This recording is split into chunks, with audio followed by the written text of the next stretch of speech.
China ਨੇ nuclear capable hypersonic ਜਿਹੜੀ ਮਿਸਲ ਹੈ ਉਹ ਦਾਗੀ ਹੈ। ਇਸ ਸਾਰੇ ਦੇ ਵਿੱਚ ਇਸ ਖਬਰ ਦਾ ਆਣਾ ਇਹ ਅਮਰੀਕਨ ਇੰਟੈਲੀਜੈਂਸ ਕਮਿਊਨਿਟੀ ਦੇ ਲਈ ਵੀ ਇੱਕ ਸੁੰਨ ਕਰ ਦੇਣ ਵਾਲੀ ਖਬਰ ਸੀ। ਹਥਿਆਰਾਂ ਦੇ ਮਾਮਲੇ 'ਚ ਸਰਪ੍ਰਾਈਜ਼ ਜਿਹੜਾ ਉਹ ਸਭ ਤੋਂ ਵੱਡਾ ਹਥਿਆਰ ਹੁੰਦਾ, ਪਰ ਜਿਹੜਾ ਵੱਡਾ ਕਲੰਕ ਜਿਹਦੇ ਤੋਂ ਪਾਵਲ ਵੀ ਬਚ ਨਹੀਂ ਸਕਦੇ ਉਹ ਸੀ ਇਰਾਕ ਵਾਰ 2003 ਦੇ ਪੀਰੀਅਡ 'ਚ। ਇਰਾਕ ਦੇ ਉੱਤੇ ਜਿਹੜੀ ਫੌਜੀ ਹਮਲਾ ਜ਼ਰੂਰੀ ਹੈ ਕਿਉਂਕਿ ਇਰਾਕ ਦੇ ਕੋਲ ਵੈਪਨਸ ਆਫ ਮਾਸ ਡਿਸਟਰਕਸ਼ਨ ਨੇ।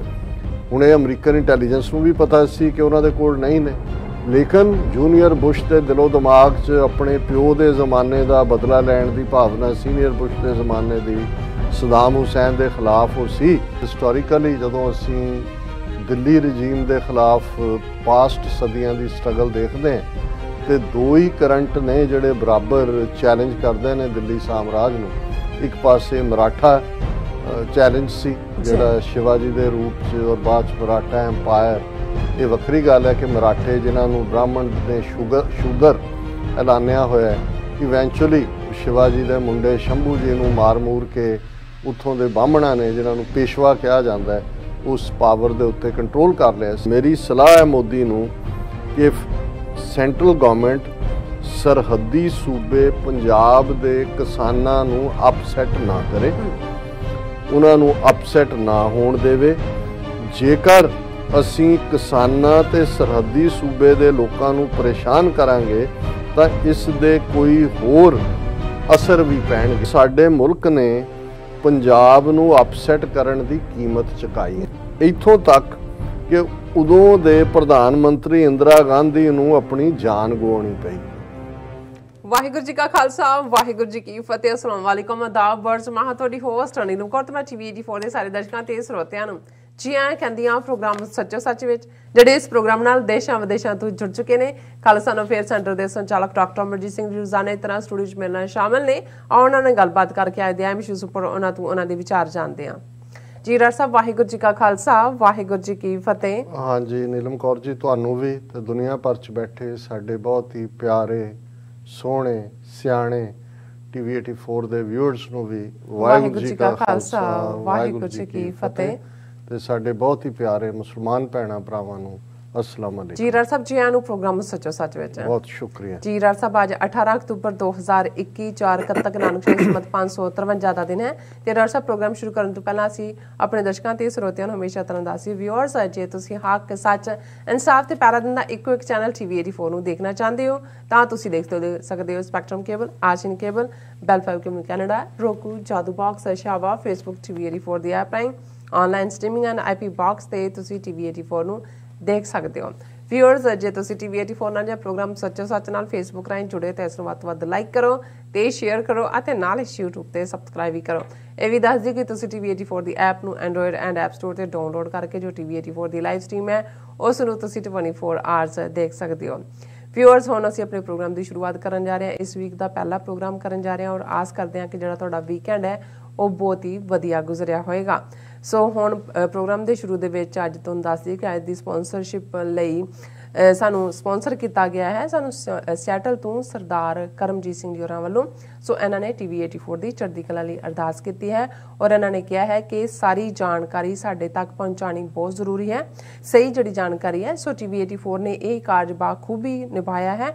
ਆਜ਼ਾਦ ਮੀਡੀਆ ਸਾਡਾ ਹਥਿਆਰ ਹੈ।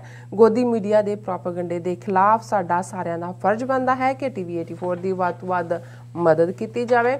ਸਿੱਖ ਮੀਡੀਆ ਤੋਂ ਬਿਨਾਂ ਸਾਡਾ ਗੁਜ਼ਾਰਾ ਨਹੀਂ ਹੋਣਾ। ਸੋ ਅੱਜ ਦੀ ਸਪਾਂਸਰਸ਼ਿਪ ਲਈ ਅਸੀਂ ਕਰਮਜੀਤ ਸਿੰਘ ਜੀ ਹੋਰਾਂ ਦਾ ਤਹਿ ਦਿਲ ਤੋਂ ਧੰਨਵਾਦ ਕਰਦੇ ਹਾਂ ਔਰ ਤੁਹਾਨੂੰ ਵੀ ਅਪੀਲ ਤੇ ਬੇਨਤੀ ਕਰਦੇ ਹਾਂ ਕਿ ਤੁਸੀਂ ਵੀ ਵੱਧ ਤੋਂ ਵੱਧ ਪ੍ਰੋਗਰਾਮ ਸੱਚੋ ਸੱਚ ਨੂੰ ਸਪਾਂਸਰ ਕਰੋ। ਸਪਾਂਸਰਸ਼ਿਪ ਲਈ ਤੁਸੀਂ ਸਾਨੂੰ ਕਾਲ ਕਰ ਸਕਦੇ ਸਾਡੇ ਫੋਨ ਨੰਬਰ ਤੇ 5166191984, ਸੇਮ ਨੰਬਰ ਤੇ WhatsApp ਕਰ ਸਕਦੇ ਹੋ। ਤੁਸੀਂ ਸਾਨੂੰ ਈਮੇਲ ਵੀ ਕਰ ਸਕਦੇ ਹੋ info@tv84.tv ਤੇ। ਸੋ ਵਿਊਅਰਸ, ਹੁਣ ਆਪਾਂ ਆਪਣੇ ਪ੍ਰੋਗਰਾਮ ਦੇ ਪਹਿਲੇ ਸੈਗਮੈਂਟ ਦੇ ਵਿੱਚ ਗੱਲਬਾਤ ਕਰਨ ਜਾ ਰਹੇ ਹਾਂ ਕਿ ਕਿਸਾਨਾਂ ਵੱਲੋਂ ਰੇਲ ਰੋਕੂ ਦੀ ਜਿਹੜੀ ਦਿੱਤੀ ਗਈ ਕਾਲ ਕਾਫੀ ਜਿਹੜੀ ਹੱਦ ਤੱਕ ਸਫਲ ਰਹੀ, ਭਾਵੇਂ ਕਿ ਸਿੰਘ ਬਾਰਡਰ ਤੇ ਜਿਹੜੀ ਵਾਪਰੀ ਬੇਅਦਬੀ ਦੀ ਘਟਨਾ ਨੂੰ ਹਿੰਦੂ ਤਵੀ ਮੀਡੀਆ ਵੱਲੋਂ ਸਿੱਖਾਂ ਦੇ ਖਿਲਾਫ ਜਿਹੜਾ ਹੈ ਨਫ਼ਰਤ ਫੈਲਾਉਣ ਵਜੋਂ ਵਰਤਿਆ ਗਿਆ। ਸੋ ਇਹਨਾਂ ਨੇ ਜਿੱਦਾਂ ਮਹਾਰਾਸ਼ਟਰ ਸਰਕਾਰ ਵਿੱਚ ਭਾਈਵਾਲ ਐਨਸੀਪੀ ਦੇ ਮੁਖੀ ਅਤੇ ਪ੍ਰਮੁੱਖ ਮਰਾਠਾ ਲੀਡਰ ਸ਼ਰਦ ਪਵਾਰ ਨੇ ਮੋਦੀ ਸਰਕਾਰ ਨੂੰ ਸਲਾਹ ਦਿੱਤੀ ਹੈ ਕਿ ਕਿਸਾਨ ਅੰਦੋਲਨ ਨੂੰ ਗੰਭੀਰਤਾ ਨਾਲ ਲਿਆ ਜਾਵੇ। ਸੋ ਉਹਨਾਂ ਕਿਹਾ ਕਿ ਕਿਸਾਨ ਅੰਦੋਲਨ ਵਿੱਚ ਵੱਡੀ ਗਿਣਤੀ ਵਿੱਚ ਕਿਸਾਨ ਜਿਹੜੇ ਸਰਹੱਦੀ ਸੂਬੇ ਪੰਜਾਬ ਤੋਂ ਹਨ। ਸੋ ਉਹਨਾਂ ਮੋਦੀ ਨੂੰ ਯਾਦ ਕਰਵਾਇਆ ਕਿ ਇੰਦਰਾ ਗਾਂਧੀ ਨੇ ਪੰਜਾਬ ਨੂੰ ਅਪਸੈਟ ਕਰਨ ਦੀ ਜਿਹੜੀ ਕੋਸ਼ਿਸ਼ ਕੀਤੀ ਸੀ, ਜਿਸ ਦਾ ਮੁਲਕ ਨੂੰ ਨੁਕਸਾਨ ਹੋਇਆ ਅਤੇ ਉਸ ਨੂੰ ਆਪਣੀ ਜਾਨ ਤੋਂ ਹੱਥ ਧੋਣੇ ਪਏ। ਸੋ ਅਸੀਂ ਸਮਝਦੇ ਹਾਂ ਕਿ ਸ਼ਰਦ ਪਵਾਰ ਨੇ ਠੀਕ ਨਬਜ਼ ਤੇ ਹੱਥ ਰੱਖਿਆ ਹੈ। ਸੋ ਇਸ ਬਾਰੇ ਆਪਾਂ ਗੱਲਬਾਤ ਕਰਨ ਜਾ ਰਹੇ ਹਾਂ। ਸੋ ਅਸੀਂ ਚਾਹਾਂਗੇ ਕਿ ਤੁਸੀਂ ਇਸੇ ਤਰ੍ਹਾਂ ਬਣੇ ਰਹਿਣਾ। ਦੇਖਣ ਸੁਣਨ ਲਈ ਤੁਹਾਡਾ ਸਭ ਦਾ ਬਹੁਤ ਬਹੁਤ ਸ਼ੁਕਰੀਆ ਜੀ। ਡਾਕਟਰ ਸਾਹਿਬ ਕੀ ਵਿਚਾਰ ਹੈ? ਦੇਖੋ, ਸਭ ਤੋਂ ਪਹਿਲਾਂ ਤਾਂ ਅਸੀਂ ਆਪਣੇ ਉਹਨਾਂ ਸਾਰੇ ਵਿਊਅਰਸ ਦਾ ਸ਼ੁਕਰੀਆ ਅਦਾ ਕਰਦੇ ਹਾਂ ਜਿਨ੍ਹਾਂ ਨੇ ਸਾਡੇ ਫਰਾਈਡੇ ਜੁਮੇ ਦੇ ਪ੍ਰੋਗਰਾਮ ਦੇ ਉੱਤੇ ਬਹੁਤ ਹੀ ਪੋਜ਼ਿਟਿਵ ਕਮੈਂਟ ਕੀਤੇ ਜੀ। ਖਾਸ ਤੌਰ ਤੇ ਜਿਹੜਾ ਸੈਗਮੈਂਟ ਅਸੀਂ ਜਿਹੜੀ ਅਮਿਤ ਸ਼ਾਹ ਨੇ ਪਾਕਿਸਤਾਨ ਨੂੰ ਸਰਜੀਕਲ ਸਟ੍ਰਾਈਕਸ ਦੀ ਧਮਕੀ ਦਿੱਤੀ, ਪਾਕਿਸਤਾਨ ਦਾ ਉਸ ਦੇ ਉੱਤੇ ਰਿਸਪੌਂਸ ਤੇ ਸਾਡਾ ਉਸ ਨੂੰ ਲਾਇਆ ਤੜਕਾ, ਸਾਡੇ ਵਿਊਅਰਸ ਨੂੰ ਬਹੁਤ ਪਸੰਦ ਆਇਆ ਔਰ ਬਹੁਤ ਵੱਡੀ ਗਿਣਤੀ ਦੇ ਵਿੱਚ ਉਸ ਦੇ ਉੱਤੇ ਕਮੈਂਟ ਨੇ ਔਰ ਅਸੀਂ ਸ਼ੁਕਰੀਆ ਤੋਂ ਬਿਨਾਂ ਹੋਰ ਤਾਂ ਸਾਡੇ ਕੋਲ ਕੋਈ ਲਫ਼ਜ਼ ਨਹੀਂ ਹੈ। ਪਰ ਤੁਸੀਂ ਜਦੋਂ ਵੀ ਸਿਫਤ ਕਰਦੇ ਹੋ ਜਾਂ ਤੁਹਾਨੂੰ ਲੱਗਦਾ ਹੈ ਕਿ ਅਸੀਂ ਰਾਈਟ ਔਨ ਦਾ ਮਾਰਕ ਹਾਂ ਜਾਂ ਜਿਹਨੂੰ ਅਮਰੀਕਨ ਕਹਿੰਦੇ ਨੇ ਟੂ ਹਿੱਟ ਦਾ ਬੁਲਜ਼ ਆਈ, ਤੇ ਸਾਨੂੰ ਚੰਗਾ ਲੱਗਦਾ ਹੈ ਵੀ ਸਾਡਾ ਨਿਸ਼ਾਨਾ ਜਿਹੜਾ ਹੈ ਉਹ ਠੀਕ ਟਿਕਾਣੇ ਲੱਗਦਾ ਹੈ, ਤੁੱਕਾ ਨਹੀਂ ਹੈ, ਤੀਰ ਹੈ। ਅੱਜ ਦਾ ਪ੍ਰੋਗਰਾਮ ਜਿਵੇਂ ਤੁਸੀਂ ਦੱਸਿਆ ਕਿ ਵੀਰ ਕਰਮਜੀਤ ਸਿੰਘ ਸੀਐਟਲ ਉਹਨਾਂ ਵੱਲੋਂ ਸਪਾਂਸਰ ਕੀਤਾ ਗਿਆ। ਜਦੋਂ ਅਸੀਂ ਸੀਐਟਲ ਫੇਰੀ ਤੇ ਗਏ ਉਦੋਂ ਹੀ ਇਹ ਸਾਰੇ ਸਾਡੇ ਸਪਾਂਸਰ ਵੀਰ ਜਿਹੜੇ ਨੇ ਜਿਨ੍ਹਾਂ ਨੂੰ ਤੁਸੀਂ ਪੜ੍ਹਦੇ ਹੋ ਇਹਨਾਂ ਦਿਨਾਂ ਦੇ ਵਿੱਚ, ਉਹਨਾਂ ਵੱਲੋਂ ਜਿਹੜਾ ਕੰਟਰੀਬਿਊਟ ਕੀਤਾ ਗਿਆ ਸੀ ਇਸ ਪਾਸੇ। ਸੋ ਉਹਨਾਂ ਨੇ ਆ ਕੇ ਗੁਫ਼ਤਗੂ ਵੀ ਕੀਤੀ। ਚੰਗਾ ਲੱਗਦਾ ਹੈ ਕਿ ਇੱਕ ਪਾਸੇ ਜਿਹੜੇ ਵੀਰ ਇਸ ਸਮਰੱਥ ਨੇ, ਉਹਨਾਂ ਦੇ ਕੋਲ ਰਿਸੋਰਸ ਨੇ, ਪਰ ਜਿਹੜੇ ਨਾਲ ਇੰਟੈਲੈਕਚੁਅਲ ਲੈਵਲ ਦੇ ਉੱਤੇ ਵੀ ਸਾਰੇ ਇਸ਼ੂਜ਼ ਨੂੰ ਸਮਝਦੇ ਨੇ। TV 84 ਕਿਵੇਂ ਇੱਕ ਇੰਟੈਲੈਕਚੁਅਲ ਸਪਿਨ ਦੇ ਨਾਲ ਜਿਹੜਾ ਆਪਣੀ ਗੱਲ ਨੂੰ ਪਹੁੰਚਾਉਂਦਾ ਹੈ ਔਰ ਇਸ ਦਾ ਅਸਰ ਦੇਖਿਆ ਜਾਂਦਾ ਹੈ ਕਿਉਂਕਿ ਜਿਵੇਂ ਸਿੰਘੂ ਬਾਰਡਰ ਘਟਨਾ ਹੁੰਦੀ ਹੈ, ਜਿਹੜੇ ਸਰਬਲੋ ਗ੍ਰੰਥ ਦੀ ਬੇਅਦਬੀ ਔਰ ਉਸ ਨੂੰ ਲੈ ਕੇ ਨਿਹੰਗ ਸਿੰਘਾਂ ਵੱਲੋਂ ਕੀਤੀ ਗਈ ਜਿਹੜੀ ਬੇਅਦਬੀ ਨੂੰ ਰੋਕਣ ਲਈ ਕਾਰਵਾਈ, ਉਹ ਅਜੇ ਵਾਪਰਿਆ ਹੀ ਸੀ। ਫਰਾਈਡੇ ਹੀ ਮੇਨ ਸਾਰੇ ਪਾਸੇ ਜਾ ਰਿਹਾ ਸੀ ਔਰ ਮੈਂ ਵੀ ਇਸ ਬਾਰੇ ਫਿਕਰਮੰਦ ਸੀ ਕਿ ਵੀ ਇਸ ਘਟਨਾ ਨੂੰ ਜਿਸ ਕਿਸਮ ਦੀ ਸਪਿਨ ਮਿਲ ਰਹੀ ਹੈ ਇਹ ਤਾਂ ਨੁਕਸਾਨਦੇਹ ਹੋਏਗੀ। ਸੋ ਸਾਨੂੰ ਆਪਣੇ ਸਿੱਖੀ ਨੁਕਤਾ ਨਿਗਾਹ ਤੋਂ ਆਪਣੀ ਪਰੰਪਰਾ, ਇਤਿਹਾਸ ਔਰ ਜੋ ਕੁਛ 2015 ਤੋਂ 2021 ਤੱਕ ਪਿਛਲੇ 7 ਸਾਲ ਤੋਂ ਵਾਪਰ ਰਿਹਾ ਉਹਦੀ ਰੌਸ਼ਨੀ ਵਿੱਚ ਬੈਲੈਂਸਡ ਆਪਣਾ ਹੀ ਗੱਲ ਕਰਨੀ ਚਾਹੀਦੀ ਹੈ। ਸੋ ਜ਼ਾਹਰ ਹੈ ਕਿ ਅਸੀਂ ਫਰਾਈਡੇ ਇੱਕ ਸੈਗਮੈਂਟ ਜਿਹੜਾ ਹੈ ਉਹ ਇਸ ਦੇ ਉੱਤੇ ਹੀ ਕੀਤਾ। ਸਾਡਾ ਜਿਹੜਾ ਉਹ ਆਲਮੋਸਟ ਉਸ ਸੈਗਮੈਂਟ ਨੂੰ ਨਾ ਸਿਰਫ ਪਸੰਦ ਕੀਤਾ ਗਿਆ ਪਰ ਬਹੁਤ ਸਾਰੇ ਫਿਰ ਬਾਅਦ ਦੇ ਵਿੱਚ ਜਿਹੜੇ ਕੋਈ ਟਿਕਟੌਕ ਹੋਏ, ਕੋਈ YouTube ਤੇ ਹੋਰ ਨਜ਼ਰੀਆ ਦੇ ਥੱਲੇ ਵਿਊ ਪੁਆਇੰਟਸ ਹੋਣ, ਉਹ ਆਲਮੋਸਟ ਉਹਨੂੰ ਹੀ ਕੈਰੀ ਕਰ ਰਹੇ ਸੀ ਔਰ 2-3 ਖਾਸ ਮੀਡੀਆ ਪੋਰਟਲਸ ਵਾਲਿਆਂ ਨੇ ਕਾਲ ਕਰਕੇ ਧੰਨਵਾਦ ਵੀ ਕੀਤਾ। ਉਹਨਾਂ ਨੇ ਕਿਹਾ ਜੀ ਵੀ ਆਰ ਇਨ ਅ ਫਿਕਸ, ਸਾਨੂੰ ਨਹੀਂ ਸੀ ਪਤਾ ਲੱਗ ਰਿਹਾ ਵੀ ਅਸੀਂ ਇਸ ਨੂੰ ਕੰਡੈਮ ਤਾਂ ਕਰ ਨਹੀਂ ਸੀ ਸਕਦੇ ਪਰ ਸ਼ਲਾਘਾ ਵੀ ਕਰਨੀ ਕਿਤੇ ਵੀ ਜਦੋਂ ਕੋਈ ਮਰਡਰ ਹੁੰਦਾ ਹੈ ਔਰ ਜਿਹੜੀ ਸਪਿਨ ਇੱਕਦਮ ਹਿੰਦੂਤਵੀ ਮੀਡੀਆ ਵੱਲੋਂ ਔਰ ਫਿਰ ਦਲਿਤ ਫੈਕਟਰ ਨਾਲ ਜੋੜ ਕੇ ਔਰ ਜਿਵੇਂ ਪੋਲਰਾਈਜੇਸ਼ਨ ਦੀ ਗੱਲ। ਸੋ ਇਹੀ ਗੱਲ ਵੀਰ ਕਰਮਜੀਤ ਸਿੰਘ ਹੋਰਾਂ ਨੇ ਕਹੀ ਹੈ ਕਿ TV 84 ਦਾ ਇੱਕ ਬੈਲੈਂਸਡ ਨਜ਼ਰੀਆ ਹੁੰਦਾ ਹੈ, ਉਹ ਸਿੱਖੀ ਵੈਲਿਊਜ਼ ਨੂੰ ਆਧਾਰ ਬਣਾ ਕੇ TV 84 ਦੀ ਪਹੁੰਚ ਹੁੰਦੀ ਹੈ ਪਰ ਇੰਨਾ ਕੁ ਉਸ ਦੇ ਵਿੱਚ ਮੈਟੀਰੀਅਲ ਹੁੰਦਾ ਹੈ ਜਿਹਦੇ ਥੱਲੇ ਫਿਰ ਬਾਕੀਆਂ ਨੂੰ ਇਹ ਮੌਕਾ ਮਿਲ ਜਾਂਦਾ ਹੈ ਕਿ ਉਹ ਦੁਸ਼ਮਣ ਨੂੰ ਜਿਹੜਾ ਉਹ ਚਿੱਤ ਕਰ ਸਕਣ। ਸੋ ਅਸੀਂ ਵੀਰ ਕਰਮਜੀਤ ਸਿੰਘ ਜੀ ਦਾ ਸ਼ੁਕਰੀਆ ਅਦਾ ਕਰਦੇ। ਵੀਕਐਂਡ ਦੀਆਂ ਘਟਨਾਵਾਂ ਦੇ ਵਿੱਚ 2 ਮੁੱਖ ਖਬਰਾਂ, ਇੱਕ ਜਿਹੜੀ ਵੀਕਐਂਡ ਤੇ ਸੀ ਔਰ ਫਾਈਨੈਂਸ਼ੀਅਲ ਟਾਈਮਸ ਦੇ ਹਵਾਲੇ ਨਾਲ ਸੀ ਕਿ ਚਾਈਨਾ ਨੇ ਨਿਊਕਲੀਅਰ ਕੈਪੇਬਲ ਹਾਈਪਰਸੋਨਿਕ ਜਿਹੜੀ ਮਿਸਲ ਹੈ ਉਹ ਦਾਗੀ ਹੈ। ਇਹ ਬਹੁਤ ਵੱਡੀ ਬ੍ਰੇਕ ਥਰੂ ਕਿਉਂਕਿ ਇਸ ਵੇਲੇ ਜਦੋਂ ਕਿ ਅਮਰੀਕਾ ਵਰਸਸ ਚਾਈਨਾ ਦੁਨੀਆ 2 ਖੈਮਿਆਂ ਦੇ ਵਿੱਚ ਵੰਡੀ ਹੋਈ ਹੈ ਔਰ ਸਾਊਥ ਚਾਈਨਾ ਸੀ ਹੋਏ ਜਾਂ ਇੰਡੋ ਪੈਸੀਫਿਕ ਹੋਏ ਜਾਂ ਕੁੱਲ ਮਿਲਾ ਕੇ ਵਨ ਬੈਲਟ ਵਨ ਰੋਡ ਦਾ ਪਾਰਟ ਹੋਏ ਜਾਂ ਈਵਨ ਅਫਗਾਨਿਸਤਾਨ, ਔਰ ਇਸ ਸਾਰੇ ਨੂੰ ਲੈ ਕੇ ਇਸ ਵੇਲੇ ਰੱਸਾਕਸ਼ੀ ਚੱਲ ਰਹੀ ਹੈ ਕਿ ਕੌਣ ਕਿਹਦੇ ਨਾਲ ਹੈ। ਔਰ ਇਸ ਸਾਰੇ ਦੇ ਵਿੱਚ ਇਸ ਖਬਰ ਦਾ ਆਉਣਾ ਇਹ ਅਮਰੀਕਨ ਇੰਟੈਲੀਜੈਂਸ ਕਮਿਊਨਿਟੀ ਦੇ ਲਈ ਵੀ ਇੱਕ ਸੁੰਨ ਕਰ ਦੇਣ ਵਾਲੀ ਖਬਰ ਸੀ। ਮੈਂ ਡਿਟੇਲ 'ਚ ਨਹੀਂ ਜਾਵਾਂਗਾ ਕਿ ਸੁਪਰਸੋਨਿਕ ਕੀ ਹੁੰਦਾ ਹੈ ਤੇ ਕਿੰਨੇ ਟਾਈਪ ਦੀਆਂ ਔਰ ਉਹਨਾਂ ਦੀ ਜਿਹੜੀ ਹੈ ਉਹ ਕਿਸ ਤੇਜ਼ੀ ਦੇ ਨਾਲ ਇਹ ਸਾਰੀਆਂ ਜਾਂਦੀਆਂ ਨੇ। ਸਿਰਫ ਇਹੀ ਮੈਂ ਦੱਸਣਾ ਚਾਹੁੰਦਾ ਕਿ ਵੀ ਇਸ ਗੱਲ ਨੇ ਈਵਨ ਅਮਰੀਕਾ ਨੂੰ ਵੀ ਬਹੁਤ, ਉਹਨਾਂ ਦੀ ਇੰਟੈਲੀਜੈਂਸ ਕਮਿਊਨਿਟੀ ਨੂੰ ਖਾਸ ਤੌਰ ਤੇ ਹੈਰਾਨੀ 'ਚ ਪਾਇਆ। ਹਾਲਾਂਕਿ ਅੱਜ ਜਦੋਂ ਅਸੀਂ ਇਹ ਗੱਲ ਕਰ ਰਹੇ ਹਾਂ, ਚਾਈਨਾ ਨੇ ਇਸ ਗੱਲ ਤੋਂ ਡਿਨਾਈ ਕੀਤਾ ਕਿ ਉਹਨਾਂ ਨੇ ਕੋਈ ਹਾਈਪਰਸੋਨਿਕ ਨਿਊਕਲੀਅਰ ਕੈਪੇਬਲ ਮਿਸਲ ਟੈਸਟ ਕੀਤੀ ਹੈ। ਹਾਲਾਂਕਿ ਇਹ ਖਬਰ ਤਾਂ ਪਿਛਲੇ ਦਿਨਾਂ ਦੇ ਹਵਾਲੇ ਨਾਲ ਸੀ ਕਿ ਇਹ ਜਿਵੇਂ ਫਾਈਨੈਂਸ਼ੀਅਲ ਟਾਈਮਜ਼ ਨੇ ਕਿਹਾ ਕਿ ਅਗਸਤ ਮਹੀਨੇ 'ਚ ਉਹਨਾਂ ਨੇ ਕੀਤੀ। ਚਾਈਨਾ ਨੇ ਕਿਹਾ ਵੀ ਇਹ ਇੱਕ ਰੂਟੀਨ ਜਿਹੜੀ ਹੈ ਸਪੇਸ ਕ੍ਰਾਫਟ ਚੈੱਕ ਸੀ। ਸੋ ਅਸੀਂ ਸਮਝਦੇ ਹਾਂ ਵੀ ਫਾਈਨੈਂਸ਼ੀਅਲ ਟਾਈਮਜ਼ ਕ੍ਰੈਡੀਬਲ ਸੋਰਸ ਤੋਂ ਬਿਨਾਂ ਇਸ ਕਿਸਮ ਦੀ ਖਬਰ ਨਹੀਂ ਦੇ ਸਕਦਾ ਤੇ ਚਾਈਨਾ ਦਾ ਡਿਨਾਈ ਕਰਨਾ ਵੀ ਬਣਦਾ ਕਿਉਂਕਿ ਹਥਿਆਰਾਂ ਦੇ ਮਾਮਲੇ 'ਚ ਸਰਪ੍ਰਾਈਜ਼ ਜਿਹੜਾ ਉਹ ਸਭ ਤੋਂ ਵੱਡਾ ਹਥਿਆਰ ਹੁੰਦਾ ਜੀ। ਜਿਵੇਂ ਜੇ ਅਮਰੀਕਾ ਦੇ ਕੋਲ ਐਟਮ ਬੰਬ ਨਾ ਹੁੰਦੇ ਜਿਹੜੇ ਇਹਨਾਂ ਨੇ ਹੀਰੋਸ਼ੀਮਾ ਨਾਗਾਸਾਕੀ ਤੇ ਸੁੱਟੇ, ਕਿਉਂਕਿ ਜਰਮਨ ਔਰ ਅਮਰੀਕਾ ਦੇ ਵਿਚਾਲੇ ਇਹ ਸਸਪੈਂਸ ਹੀ ਸੀ ਕਿਉਂਕਿ ਉਹ ਵੀ ਤਿਆਰ ਕਰਨ ਤੇ ਲੱਗੇ ਹੋਏ ਸੀ, ਅਮਰੀਕਾ ਵੀ ਤਿਆਰ ਕਰਨ ਤੇ ਲੱਗਾ ਹੋਇਆ ਸੀ। ਸ਼ਾਇਦ ਜਰਮਨ ਨੂੰ ਇਹ ਭੁਲੇਖਾ ਸੀ ਕਿ ਵੀ ਅਮਰੀਕਾ ਨੇ ਅਜੇ ਨਹੀਂ ਡਿਵੈਲਪ ਕੀਤੇ ਤੇ ਅਮਰੀਕਾ ਨੂੰ ਇਹ ਸੀ ਜਦੋਂ ਕਿ ਪਹਿਲੇ 2-2.5 ਸਾਲ ਅਮਰੀਕਾ ਜੰਗ ਦਾ ਹਿੱਸਾ ਨਹੀਂ ਬਣਿਆ ਕਿ ਭਾਈ ਸ਼ਾਇਦ ਜਰਮਨ ਨੇ ਡਿਵੈਲਪ ਕੀਤੇ ਹੋਏ ਨੇ। ਸੋ ਇਵੈਂਚੁਅਲੀ ਜਦੋਂ ਜਰਮਨ ਦੀ ਮਾਸਕੋ ਔਰ ਦੂਸਰੇ 'ਚ ਹਾਰ ਹੁੰਦੀ ਹੈ, ਅਮਰੀਕਾ ਨੂੰ ਵੀ ਸਮਝ ਆ ਗਈ ਕਿ ਵੀ ਇਹ ਜਾਪਾਨ ਦਾ ਜੇ ਸਰੈਂਡਰ ਲੈਣਾ ਤੇ ਜੇ ਜਰਮਨ ਕੋਲ ਹੁੰਦੇ ਤਾਂ ਹੁਣ ਤੱਕ ਉਹਨਾਂ ਨੇ ਬਾਕੀ ਸਾਰੇ ਇਸਤੇਮਾਲ ਕਰ, ਇਹਦਾ ਮਤਲਬ ਨਹੀਂ ਹੈ। ਸੋ ਪੋਸੀਬਲ ਹੈ ਕਿ ਚਾਈਨਾ ਜਿਹੜਾ ਇਹ ਪ੍ਰਭਾਵ ਨਹੀਂ ਦੇਣਾ ਚਾਹੁੰਦਾ ਕਿ ਇਸ ਲੈਵਲ ਦੇ ਉੱਤੇ ਇਸ ਵੇਲੇ ਜਿਹੜੀ ਇੱਕ ਅੱਗੇ ਤਾਂ ਹਥਿਆਰਾਂ ਦੀ ਦੌੜ ਇਸ ਧਰਤੀ ਤੇ ਸੀ, ਫਿਰ ਨਿਊਕਲੀਅਰ ਇਕੱਲੇ ਬੌਂਬਸ ਦੀ ਗੱਲ ਨਹੀਂ ਆਈ, ਫਿਰ ਤਾਂ ਹੋਇਆ ਕਿ ਵੀ ਮਿਸਲ ਸਿਸਟਮ ਜਿਹਨੂੰ ਮਿਜ਼ਾਈਲ ਕਹਿੰਦੇ ਨੇ ਕਿ ਵੀ ਡਿਲੀਵਰੀ ਸਿਸਟਮ ਕੀ ਹੈ, ਕਿਹਦੇ ਕੋਲ ਫਾਈਨ ਹੈ, ਕਿਹਦੇ ਕੋਲ ਬਹੁਤ ਛੋਟੇ ਸਟ੍ਰੈਟੇਜਿਕ ਨਿਊਕਲੀਅਰ ਵੈਪਨ ਨੇ। ਫਿਰ ਪਾਣੀਆਂ ਦੀ ਗੱਲ ਬੇੜਿਆਂ ਦੀ ਹੋਣ ਲੱਗ ਗਈ। ਫਿਰ ਸਪੇਸ ਦੀ ਵੈਸੇ ਸੀ ਕਿ ਚੰਦਰਮਾ ਤੇ ਸੋਵੀਅਤ ਯੂਨੀਅਨ ਪਹੁੰਚੇਗਾ, ਅਮਰੀਕਾ ਪਹੁੰਚੇਗਾ। ਪਹਿਲਾ ਬੰਦਾ ਅਮਰੀਕਾ ਨੇ ਰਸ਼ੀਆ ਨੇ ਸੋਵੀਅਤ ਯੂਨੀਅਨ ਜਿਹਦਾ ਨਾਂ ਸੀ ਜ਼ਾਹਰ ਹੈ ਯੂਰੀ ਗਾਗਰਿਨ ਸਪੇਸ ਦੇ ਵਿੱਚ ਭੇਜਿਆ। ਪਹਿਲਾਂ ਬਾਂਦਰ ਵੀ ਭੇਜੇ, ਫਿਰ ਉਹ ਭੇਜਿਆ। ਪਰ ਜਦੋਂ ਉਸ ਕੰਪੀਟੀਸ਼ਨ 'ਚ ਫਾਈਨਲ ਪਹਿਲੇ ਪੈਰ ਜੇ ਇਸ ਪਲੈਨਟ ਦੇ ਕਿਸੇ ਇਨਸਾਨ ਦੇ ਚੰਦਰਮਾ ਤੇ ਪਏ ਤੇ ਉਹ ਅਮਰੀਕਨ ਸੀ, ਨੀਲ ਆਰਮਸਟਰੋਂਗ। ਸੋ ਉਸ ਤੋਂ ਅੱਗੇ ਫਿਰ ਮਾਰਸ ਦੀ ਦੌੜ ਸ਼ੁਰੂ ਹੋ ਗਈ, ਮੰਗਲ ਦੀ ਹੋ ਗਈ। ਇਹ ਵੱਖਰੀ ਗੱਲ ਹੈ ਕਿ ਇੰਡੀਆ ਵਾਲੇ ਤਾਂ ਅਜੇ ਤੱਕ ਮੰਗਲ ਨੂੰ ਬੜਾ ਖਤਰਨਾਕ ਦੱਸ ਕੇ ਕੁੰਡਲੀਆਂ ਦੇਖਦੇ ਨੇ ਕਿ ਕਿਹੜੀ ਕੁੜੀ ਮੰਗਲੀਕ ਹੈ ਤੇ ਕਿਹਦਾ ਰਿਸ਼ਤਾ ਕਿੱਥੇ ਹੋਣਾ, ਤੇ ਅਜੇ ਵੀ ਜਿਹੜਾ ਉਹ ਕਿਤੇ ਕਾਲੇ ਮਾਂ ਤੇ ਕਿਤੇ ਦੂਜੇ ਗ੍ਰਹਿ ਟਾਲਣ ਤੇ ਲੱਗੇ ਹੋਏ ਨੇ। ਹੁਣ ਇਸ ਸਾਰੇ ਦੇ ਚਲਦਿਆਂ ਜਿੱਥੇ ਨਿਊਕਲੀਅਰ ਕੈਪੇਬਿਲਿਟੀ ਵਾਲਾ ਜਿਹੜੀਆਂ ਗਰਾਊਂਡ ਦੇ ਉੱਤੇ ਮਿਸਲਸ ਦਾ ਸਿਸਟਮ ਆਇਆ, ਉੱਥੇ ਹੁਣ ਉਹਦੀ ਸਪੀਡ ਕਿ ਕਿਸ ਸਪੀਡ ਦੇ ਨਾਲ ਜਦੋਂ ਅਸੀਂ ਇਹ ਜਿਹੜਾ ਹਾਈਪਰਸੋਨਿਕ ਮਿਸਲ ਦੀ ਗੱਲ ਕਰਦੇ ਹਾਂ ਤੇ ਸੁਪਰ ਸਪੀਡ ਦੀ ਗੱਲ ਹੈ।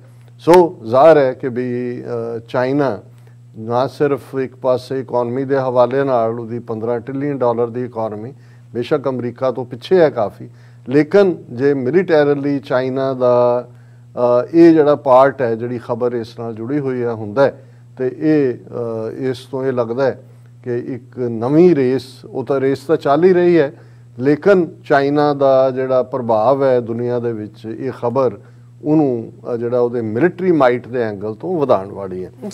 ਸੈਕੰਡਲੀ ਜਿਹੜੇ ਵੱਡੇ ਵੱਡੇ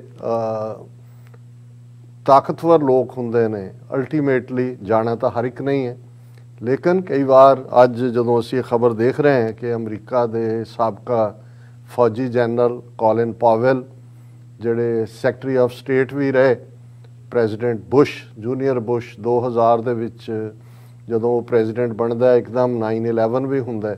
ਸੋ ਅਮਰੀਕਾ ਦੀ ਹਿਸਟਰੀ 'ਚ ਪਹਿਲੇ ਅਫਰੀਕਨ ਅਮਰੀਕਨ ਜਨਰਲ ਕੋਲਿਨ ਪਾਵੈਲ, ਵੈਸੇ ਤਾਂ ਅਫਰੀਕਨ ਅਮਰੀਕਨ 'ਚ 95% ਆਲਮੋਸਟ ਡੈਮੋਕ੍ਰੈਟ ਹੀ ਹੁੰਦੇ ਨੇ, ਲੇਕਿਨ ਇਹ ਜਿਹੜੇ ਨੇ ਥੋੜ੍ਹਾ ਬਹੁਤ ਮਿਕਸ ਹੈਰੀਟੇਜ ਵੀ ਸੀ, ਪਰ ਅਫਰੀਕਨ ਅਮਰੀਕਨ ਹੀ ਵੱਜਦੇ ਸੀ। ਕੋਲਿਨ ਪਾਵੈਲ ਉਹ ਅਮਰੀਕਾ ਦੀ ਹਿਸਟਰੀ 'ਚ ਪਹਿਲੇ ਸੈਕਟਰੀ ਆਫ ਸਟੇਟ ਬਣੇ ਜਿਹਨੂੰ ਸਾਡੇ ਸਾਊਥ ਏਸ਼ੀਅਨ ਪਾਰਲੇ 'ਚ ਫੋਰਨ ਮਿਨਿਸਟਰ ਕਿਹਾ ਜਾਂਦਾ ਹੈ ਜਾਂ ਵਿਦੇਸ਼ ਮੰਤਰੀ ਕਿਹਾ ਜਾਂਦਾ ਹੈ।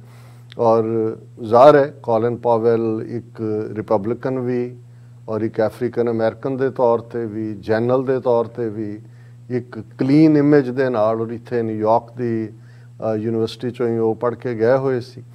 ਲੇਕਿਨ ਮੈਂ ਸਮਝਦਾ ਵੀ ਕਈ ਵਾਰ ਜਦੋਂ ਤੁਸੀਂ ਪੋਲੀਟਿਕਸ ਦੇ ਗੇੜ 'ਚ ਆਉਂਦੇ ਹੋ ਤੇ ਤੁਹਾਡੀ ਲਾਇਲਟੀ ਆਪਣੇ ਜਿਹੜੀ ਤੁਹਾਡੀ ਟੀਮ ਹੁੰਦੀ ਆ ਉਹਦੇ ਨਾਲ ਹੁੰਦੀ ਹੈ, ਤੇ ਉਦੋਂ ਕਈ ਵਾਰੀ ਤੁਹਾਡੀ ਸ਼ਖਸੀਅਤ ਦੇ ਖਿਲਾਫ ਵੀ ਤੁਹਾਨੂੰ ਭੁਗਤਾਇਆ ਜਾਂਦਾ ਹੈ, ਜਿਹੜਾ ਤੁਹਾਨੂੰ ਭਾਵੇਂ ਨਿੱਜੀ ਲੈਵਲ ਤੇ ਪਤਾ ਵੀ ਹੋਏ ਕਿ ਇਹ ਗਲਤ ਹੈ, ਪਰ ਕਿਉਂਕਿ ਤੁਹਾਡੇ ਸਾਹਮਣੇ ਜਦੋਂ ਨੇਸ਼ਨ ਦੇ ਇੰਟਰਸਟ ਰੱਖੇ ਜਾਂਦੇ ਨੇ ਤੇ ਫਿਰ ਜਿਹੜਾ ਤੁਸੀਂ ਵੀ ਭੁੱਲ ਜਾਂਦੇ ਹੋ। ਔਰ ਮੈਂ ਸਮਝਦਾ ਵੀ ਅਦਰਵਾਈਜ਼ ਕੋਈ ਜਨਰਲ ਪਾਵਲ ਦਾ ਇੱਕੋ ਹੀ ਟਰਮ ਉਹ ਸੈਕਟਰੀ ਆਫ ਸਟੇਟ ਰਹੇ, ਸੈਕੰਡ ਟਰਮ ਵੇਲੇ ਫਿਰ ਦੂਸਰੀ ਅਫਰੀਕਨ ਅਮਰੀਕਨ ਕੋਂਡੋਲੀਸਾ ਰਾਈਸ ਜਿਹੜੀ ਹੈ ਉਹਨਾਂ ਨੂੰ ਬੁਸ਼ ਨੇ ਬਣਾਇਆ ਸੀ।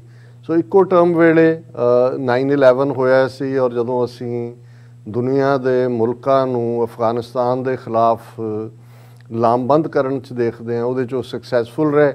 ਔਰ ਜਿਹੜੀ ਕਨਵਰਸੇਸ਼ਨ ਵੀ ਪਾਕਿਸਤਾਨ ਦੇ ਹਵਾਲੇ ਨਾਲ ਅਕਸਰ ਹੁੰਦੀ ਹੈ ਕਿ ਵੀ ਉੱਥੇ ਪਰਵੇਜ਼ ਮੁਸ਼ਰਫ ਸੀ, ਔਰ ਇਹ ਜਨਰਲ ਪਾਵਲ ਨੇ ਕਾਲ ਕਰਕੇ ਇਹ ਕਿਹਾ ਸੀ ਕਿ we either you are with us or against ਅਸ। ਇਹ ਬੇਸ਼ੱਕ ਸਟੇਟਮੈਂਟ ਤਾਂ ਬੁਸ਼ ਦੀ ਹੈ, ਲੇਕਿਨ ਉਹਨੇ ਕਨਵੇ ਕੀਤਾ ਸੀ ਪਾਵਲ ਨੇ ਪਾਕਿਸਤਾਨ ਦੇ ਮੁਸ਼ਰਫ ਨੂੰ ਕਿ ਵੀ ਜਾਂ ਤੁਸੀਂ ਸਾਨੂੰ ਜੁਆਇਨ ਕਰੋ, otherwise will make A parking lot out of Pakistan. ਇਸ ਕਿਸਮ ਦੀ ਕੋਟ ਕੀਤੀ ਜਾਂਦੀ ਹੈ। ਔਰ ਮੁਸ਼ਰਫ ਨੇ ਵੀ ਬਿਨਾਂ ਕੋਈ ਜਿਹੜਾ ਉਹ ਰਿਆਇਤ ਲਿਆ, ਕੋਈ ਕਰਜ਼ਾ ਮਾਫ ਕਰਵਾਇਆ ਜਾਂ ਕੋਈ ਹੋਰ ਕਸ਼ਮੀਰ ਦੀ ਗੱਲ ਕੀਤਿਆਂ, ਜਿਹੜਾ ਉਹ ਆਲਮੋਸਟ ਆਪਣੇ ਗੋਡੇ ਟੇਕ ਦਿੱਤੇ ਸੀ।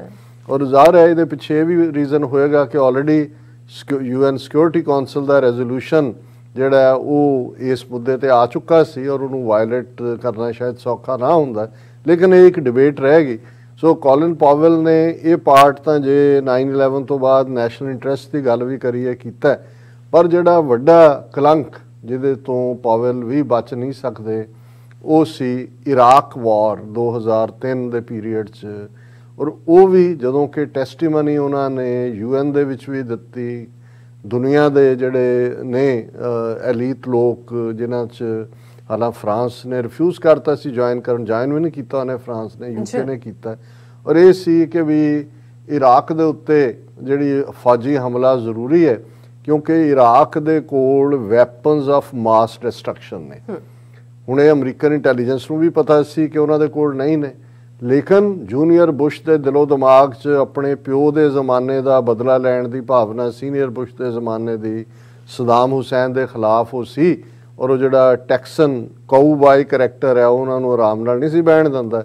ਲੇਕਿਨ ਉਹ ਝੂਠ ਜ਼ਾਹਰ ਹੈ ਕਿ ਜਿਹੜਾ ਇਸ ਸਾਰੇ ਦੇ ਉੱਤੇ ਹੁੰਦਾ ਹੈ, ਜਨਰਲ ਪਾਵਲ ਨੂੰ ਜਿਹੜਾ ਉਹ ਉਸ ਤੋਂ ਹੀ ਝੂਠ ਬੁਲਾਇਆ ਗਿਆ ਸੈਕਟਰੀ ਆਫ ਸਟੇਟ ਦੇ ਤੌਰ ਤੇ। ਔਰ ਬਾਅਦ ਦੇ ਵਿੱਚ ਇਹ ਠੀਕ ਸਾਬਤ ਹੋਇਆ ਕਿ ਉਹਦੇ ਕੋਲ ਕੋਈ ਵੈਪਨਸ ਆਫ ਮਾਸ ਡਿਸਟਰਕਸ਼ਨ ਨਹੀਂ ਸੀ। ਔਰ ਰਾਦਰ ਇਰਾਕ ਜਿਹੜਾ ਕਿ ਇੱਕ ਸਟੇਬਲ ਕੰਟਰੀ ਸੀ, ਭਾਵੇਂ ਇਹ ਨਹੀਂ ਹੈ ਕਿ ਸਦਾਮ ਹੁਸੈਨ ਕੋਈ ਦੇਵਤਾ ਸੀ, ਉਹ ਵੀ ਉਸ ਕਿਸਮ ਦੇ ਜਿਹੋ ਜਿਹੇ ਡਿਕਟੇਟਰ ਹੁੰਦੇ ਨੇ, ਪਰ ਲੰਬਾ ਵਕਤ ਅਮਰੀਕਾ ਨੇ ਉਹਨੂੰ ਸਪੋਰਟ ਕੀਤਾ।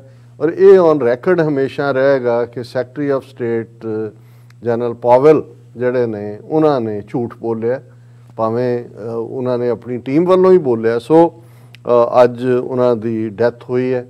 ਔਰ ਜਦੋਂ ਮੈਂ ਕਿਹਾ ਵੀ ਵੱਡੇ ਵੱਡੇ ਪਾਵਰਫੁਲ ਕਿਵੇਂ ਜਾਂਦੇ ਨੇ, ਕੋਵਿਡ-19 ਦੇ ਚਲਦੇ ਆ ਉਹਨਾਂ ਨੂੰ ਹੋਇਆ, ਉਹ ਰਿਕਵਰ ਵੀ ਕਰ ਗਏ, ਲੇਕਿਨ ਉਹਦੀਆਂ ਕੰਪਲੀਕੇਸ਼ਨਸ ਉਹਦਾ ਬਦੌਲਤ। ਸੋ ਮੈਂ ਅੱਜ ਵੀਰ ਬਲਜਿੰਦਰ ਸਿੰਘ ਆਏ ਸੀ ਸਾਡੇ ਆਫਿਸ ਮਿਲਣ ਤੇ ਗੱਲਬਾਤ ਚੱਲ ਰਹੀ ਸੀ। ਮੈਂ ਕਿਹਾ ਵੀ ਜੇ ਅਸੀਂ ਦੇਖਣਾ ਹੋਏ ਕਿ ਕਿੱਥੇ ਕਿੰਨੀਆਂ ਫੌਜਾਂ ਦੇ ਜਰਨੈਲ ਜਿਹੜੇ ਦੁਨੀਆ ਦੀ ਸੁਪਰ ਪਾਵਰ ਉਹਦਾ ਜਰਨੈਲ ਹੋਣਾ, ਅਲਟੀਮੇਟਲੀ ਉਹਨੂੰ ਇੱਕ ਅਨਸੀਨ ਐਨਮੀ ਜਿਹੜਾ ਹੁਣ ਕੋਵਿਡ-19 ਤੁਸੀਂ ਉਹ ਦੇਖਿਆ ਵੀ ਨਹੀਂ, ਉਹ ਢਾ ਲੈਂਦਾ ਹੈ। ਔਰ ਉਹ ਇਹ ਗੱਲ ਫਿਰ ਅਲਟੀਮੇਟਲੀ ਦੱਸਦੀ ਹੈ ਕਿ ਅਲਟੀਮੇਟ ਜਿਹੜੀ ਤਾਕਤ ਹੈ ਉਹ ਰੱਬ ਦੇ ਕੋਲ ਹੈ। ਅਸੀਂ ਦੁਨੀਆ 'ਚ ਰਾਈਜ਼ ਕਰ ਸਕਦੇ ਹਾਂ, ਆਪਣੇ ਉੱਚੇ ਤੋਂ ਉੱਚੇ ਅਹੁਦੇ ਤੇ ਵੀ ਜਾ ਸਕਦੇ ਹਾਂ, ਪਾਵਰਫੁਲ ਵੀ ਹੋ ਸਕਦੇ ਹਾਂ, ਪਰ ਅਲਟੀਮੇਟਲੀ ਸਾਡੀ ਜਿਹੜੀ ਹੋਂਦ ਹੈ ਉਹ ਇੱਕ ਜਿਵੇਂ ਉਹਨੂੰ ਟਾਈਨੀ ਕਹਿੰਦੇ ਨੇ ਅਮਰੀਕਨ, ਕਿ ਵੀ ਇੱਕ ਨਿੱਕੇ ਤੋਂ ਨਿੱਕਾ ਜਿਹੋ ਜਿਹਾ ਇੱਕ ਕੀੜਾ ਮਕੌੜਾ ਹੁੰਦਾ, ਉਸ ਵਾਂਗ ਹੀ ਸਾਡੀ ਹੋਂਦ ਹੈ।